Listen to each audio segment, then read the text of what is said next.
Hello, I'm Bill Liberis, Editorial Director of the Enterprise CIO Forum, and I'm joined here today by Sharon Donovan-Hart, who is Executive Vice President of State Street Corp. Now, Sharon is also a recipient of the Enterprise CIO Forum's Transformational CIO Award.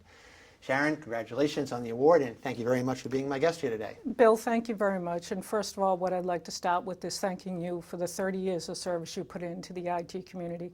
I think many of my colleagues would join us in thanking you for the window you've given us into IT across many industries and the consistent themes and challenges that I think we all face. So thank you very much. Well, thank you. Now that you've swollen my head to a point where I can barely balance it on my shoulders There here. you go. Let's talk a little bit about IT transformation, Sure. if we can. I hear a lot about that term these days. It means, I guess, different things to different people. What does it Sure. mean to you, and why do you think it's relevant and important Sure. as a concept to CIOs Yeah. today? So when I think of transformation, especially IT transformation, I really think about it as the need to build the foundation of the future upon which your company can grow. You've got to have a platform where you can continue to generate value for your clients. So with transformation, I look at it as through multiple dimensions. The first is a business dimension. Even though we talk about IT, we really want to look at it from a business perspective and figure out how we can take technology and apply that to automate the end-to-end business processes that will allow our clients and our operations to innovate, be it through with their processes or their operating models, and continue to deliver that value for the services. The second dimension is technology itself. So when we look at some of the architectural trends that we are all faced with trying to implement, coupled with the need to retool our own staffs and figure out what our future state organization is, and the process models that underpinned all that, you can see that transformation is much broader than just cloud computing or big data. It's holistic, and the value of it really needs to be driven through the eyes of the customer. Mm-hmm. So there's a technology component, as you point out, and Yes. then a component of trying to get IT in general to be more strategic and giving it the time to do that through Sure. automation and things of that nature. Sure. Excellent. Good. So so it is vital, obviously, to organizations and to CIOs. What do you think stands in the way, or may stand in the way, of transformation unfolding the way it needs to? Is it legacy thinking, legacy technology, legacy people, or something completely other than that? Transformation is about change, and change is hard. So I'd say, one of the biggest obstacles or one of the biggest barriers or hurdles that you need to overcome is the cultural change associated with what you are trying to transform. So understanding the culture, understanding the impact that the transformation will have, be it on your clients, your people, your colleagues, you've really got to pull together a coordinated change management effort to deal with that culture.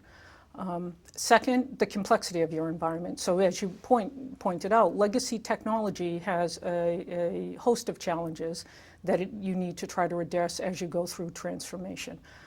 The size, the complexity, the number of business applications you have, how those correlate to the business processes. Do you need to add a refactoring program into the concept of transformation to really, again, get that value for the business, is an additional dimension that really needs to be managed very thoughtfully. And then finally, I think it's the skills of your people. Do you have the right people that can really help push forth that transformation? Do they understand the need for change? Are they accepting to change? Can they drive the change? But more importantly, when they get you to that future state, do they have the skills that they can operate in that future state environment? If they don't, you want to look at that as you continue on in parallel with that transformational path, because you might have opportunities to retool some of those skills. The bottom line is a lot of these programs, successful programs, are driven by people, so you've really got to take care to make sure you get the cultural aspect and the skill aspect deeply incorporated into your overall transformation program. Mm-hmm. So there are a number of potential, I don't want to say minefields, but pitfalls or hurdles Sure. to achieving that, and some of them are on the technology side, and some of Yep. them are on just the basic managerial human side. Sure. So ultimately, what are we after then with transformation? What are the big takeaways? I mean, I imagine it's something beyond just saving money, which is Sure. a big mantra in IT these days. What are Yep. some of the more important returns from transformation ultimately?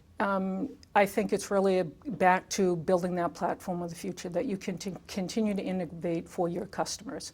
Product innovation, I think, will be what will drive many businesses forward. If you look at some of the key drivers of transformation, be it the economic pressures that a lot of companies are under, the regulatory environments where our regulators are looking for more transparency into the relative risk that we all sit upon.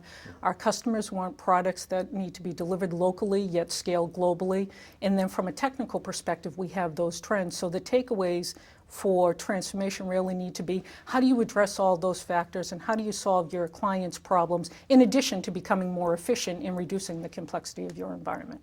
I guess taken in the sum of all the comments that you've made, it really almost describes an environment which is, say, markedly different from what we've just come to, say, over the last 3 or 4 years. Absolutely, and I think that's why transformation is not a fleeting trend. It will be the new norm, and I think the companies that are going to continue to thrive will be those who incorporate transformation into the foundational fabric of everything they do.